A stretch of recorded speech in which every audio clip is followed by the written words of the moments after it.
आखिर किंग खान ने अपने परम दोस्त करण जौहर को ताना क्यों मारा कि कब तक होस्टिंग करता रहेगा, फिल्म क्यों नहीं बनाता? क्या इसमें शाहरुख खान की खींच थी? यह एक किस्म का मजाक था। हेलो, वेलकम, खुशामदीद, नमस्कार। आप देख रहे हैं कैसा शो जिसका नाम है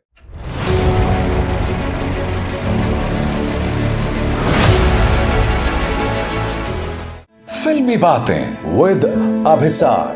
दोस्तों, फिल्मी बातें विद अभिसार में आज हम बात करने जा रहे हैं करण जौहर और शाहरुख खान के बारे में, या ये कहा जाए करण जौहर, शाहरुख खान और आदित्य चोपड़ा के बारे में। क्या यह कहना सही होगा कि ये जो दो डायरेक्टर्स हैं, इनकी फिल्में तभी चलती हैं जब वो शाहरुख खान के साथ काम करते हैं? कम से कम रिकॉर्ड्स तो यही बताते हैं दोस्तों, और ये हम साबित करेंगे। मगर सबसे पहले दोस्तों, एक फंक्शन में शाहरुख खान एक अरसे के बाद दिखाई देते हैं। जी हां, वही अंदाजे बयां, और साफ तौर पर दिखाई दे रहा है कि किंग की तैयारी जो है बहुत जोरों पर चल रही है। जैसे कि आप जानते हैं, शाहरुख खान की अगली फिल्म है सुजॉय घोष की किंग, जिसमें उनके साथ होंगी उनकी बेटी सुहाना और विलन के किरदार में होंगे अभिषेक बच्चन। और शाहरुख उसकी तैयारी में लगे हैं। मगर इस फंक्शन में शाहरुख ने एक बहुत दिलचस्प बात कही। अपने दोस्त करण जौहर को ताना मारा, जिसे सुनने के बाद करण जौहर शर्मा गए। करण जौहर से कहा कि कब तक तुम होस्टिंग करते रहोगे, एंकरिंग करते रहोगे, फिल्म भी तो बनाओ। सुनिए शाहरुख ने किस तरह से ताना दिया है करण जौहर को। इतनी तारीफ कर रहे हो, बुलाया तो एक ही बार था पहले। शाहरुख खान आ रहा है, शाहरुख खान आ रहा है, शाहरुख खान आ रहा है। एक बार बुलाया होस्ट करने के लिए, उसके बाद 10 साल के बाद बुला रहे हैं। ऐसी तारीफ करवाया जा रहा है, ऐसे लिख के लेकर आया तो यहाँ पे। But it's really nice to be here. Thank you IIFA for having me. No, I am not, I am joking. अब क्लैरिफाई करना पड़ता ना कि जोक कर रहे हैं, सीरियसली नहीं बोल रहे हैं। Okay, so Karan has told me he is not going to rehearse for hosting, he will do it on zoom.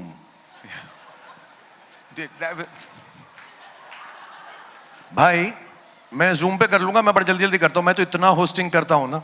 अभी ये बोल रहे थे ना ये सिद्धांत की, मैं तो ये क्या है, मैं चैट शो भी होस्ट करता है, फिल्म शो भी होस्ट करता है, ये बोलता है पिक्चरें भी तो बना मेरे भाई, तू कितना होस्ट करेगा। दोस्तों, आपको समझना पड़ेगा कि शाहरुख ने यह बात क्यों कही। इसके लिए आपको थोड़ा पहले चलना पड़ेगा। करण जौहर की पहली फिल्म जो उन्होंने डायरेक्ट की, जिसका नाम था कुछ कुछ होता है, और उसके बाद एक करण जौहर ने जो सुपर डुपर ब्लॉकबस्टर्स दी, वो शाहरुख खान के साथ दी। कभी खुशी कभी गम, कभी अलविदा ना कहना, माय नेम इज खान। बीच बीच में करण जौहर ने कुछ और फिल्में भी बनाई, मसलन स्टूडेंट ऑफ द ईयर, ए दिल है मुश्किल, और हाल ही में रॉकी रानी की प्रेम कहानी। मगर आप भी जानते हैं दोस्तों, कुछ कुछ होता है, कभी खुशी कभी गम, या कभी अलविदा ना कहना, जिस तरह का तूफान ओवरसीज बॉक्स ऑफिस में लेके आए थे, उसके मुकाबले रॉकी रानी की प्रेम कहानी या स्टूडेंट ऑफ द ईयर कुछ भी नहीं है।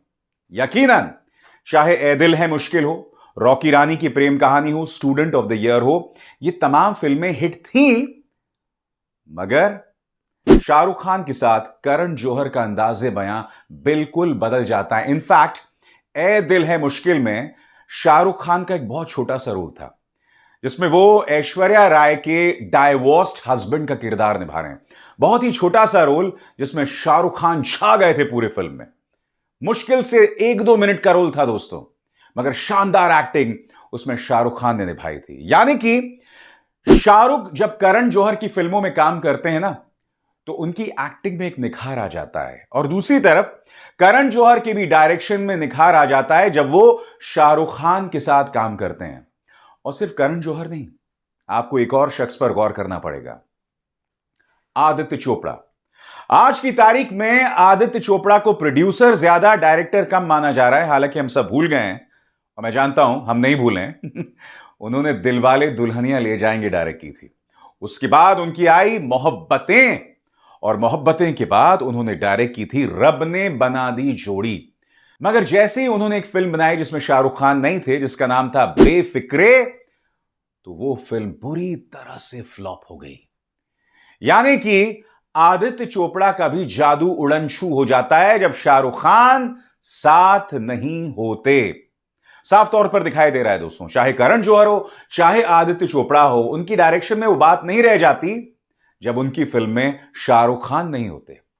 आप जानते हैं बिल्कुल ऐसा ही 70s और 80s में हो रहा था, जब फिल्म इंडस्ट्री के one man superstar Amitabh Bachchan थे। अमिताभ बच्चन के साथ दो डायरेक्टर्स काम कर रहे थे, प्रकाश मेहरा और मनमोहन देसाई। हालांकि मनमोहन देसाई ने धर्मवीर और चाचा भतीजा जैसी ब्लॉकबस्टर हिट्स दी, मगर जैसे ही इन्होंने अमिताभ बच्चन के साथ काम करना शुरू किया, अमिताभ बच्चन के बाहर ये लोग कोई फिल्म नहीं दे पाए जो कि हिट थी। अब मनमोहन देसाई की बात करें, अमर अकबर एंथनी, परवरिश, मर्द, नसीब, सुपर डुपर ब्लॉकबस्टर्स। मगर फिर उन्होंने गंगा जमुना सरस्वती भी डायरेक्ट की जो सुपर फ्लॉप रही। उनके बेटे ने, केतन देसाई ने, अल्लाह रखा बनाई थी जिसमें जैकी श्रॉफ थे, वो फिल्म बिल्कुल भी नहीं चली। जहां तक प्रकाश मेहरा की बात है, प्रकाश मेहरा वो डायरेक्टर हैं दोस्तों जिन्होंने अमिताभ बच्चन को ब्रेक दिया था उनकी पहली हिट जंजीर के साथ, और उसके बाद भी अमिताभ के साथ उन्होंने कई फिल्में बनाई, मसलन हेरा फेरी, मुकद्दर का सिकंदर, लावारिस, शराबी। मगर उसके बाद जैसे ही वो अमिताभ बच्चन से हटे, काम तमाम। हालांकि अमिताभ बच्चन के साथ उनकी जो आखिरी फिल्म थी वो सुपर डुपर फ्लॉप थी जिसका नाम जादूगर था।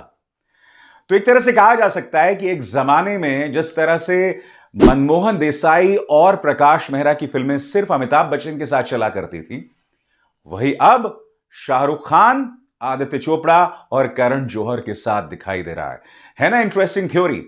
दरअसल ये अक्सर होता है, उस युग के जो बड़े बड़े डायरेक्टर्स होते हैं ना, उनकी किस्मतें जुड़ जाती हैं उस युग के सुपरस्टार के साथ। मसलन सिर्फ प्रकाश मेहरा और मनमोहन देसाई नहीं, यश चोपड़ा ने भी न जाने कितनी हिट फिल्में अमिताभ बच्चन के साथ दी, मगर जैसे ही अमिताभ बच्चन से वो जुदा हुए तो उनकी फिल्में फ्लॉप होना शुरू हुई, और फिर उनकी चांदनी आई, चांदनी के बाद लम्हे, और फिर डर। दिल तो पागल है, मगर जब तक बारी आई डर की तब तक शाहरुख खान का युग शुरू हो चुका था, यानी कि बतौर superstar Shahrukh Khan film industry पर छा गए थे। अमिताभ बच्चन का ईरा, या यह कहा जाए अमिताभ बच्चन का युग खत्म हो गया था। मगर यश चोपड़ा भी, जी हां, यश चोपड़ा भी जैसे ही अमिताभ बच्चन से हटे थे, क्योंकि मैं आपको याद दिलाना चाहूंगा कि यश चोपड़ा ने भी अमिताभ बच्चन के साथ बहुत बड़ी बड़ी हिट्स दी हैं। कभी कभी, त्रिशूल, दीवार, जी हां, कई बड़ी बड़ी हिट्स दी हैं। मगर फिर अमिताभ के साथ इनकी एक और फिल्म आई थी जो मुझे पर्सनली बहुत पसंद आई थी, जिसका नाम था सिलसिला बॉक्स ऑफिस पर कोई खास कमाल नहीं कर पाई, और उसके बाद इन दोनों ने साथ में काम नहीं किया। हालांकि यश चोपड़ा के बेटे आदित्य चोपड़ा की फिल्म थी मोहब्बतें, जिसमें अमिताभ बच्चन भी थे और शाहरुख खान भी थे, और क्या टक्कर थी दोनों के बीच में। उस फिल्म में भी अगर अमिताभ बच्चन और शाहरुख खान को हटा दो तो फिल्म एक बहुत बड़ा डब्बा थी। जी हां, कहा जा सकता है कि मोहब्बतें चली तो सिर्फ शाहरुख और अमिताभ बच्चन के सीन्स की वजह से। वो जो बाकी तीन हीरोज थे ना, उनके बारे में तो जितना कम कहा जाए उतना बेहतर।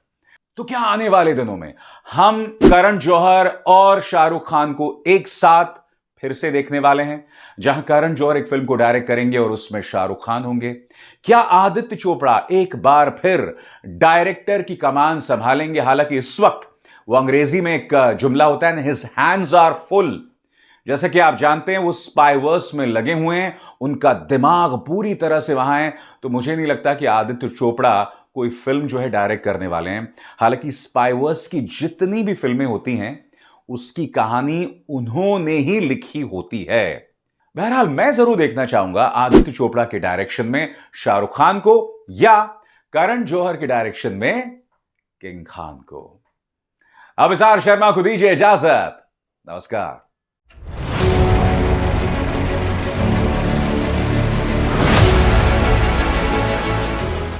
फिल्मी बातें विद अभिसार।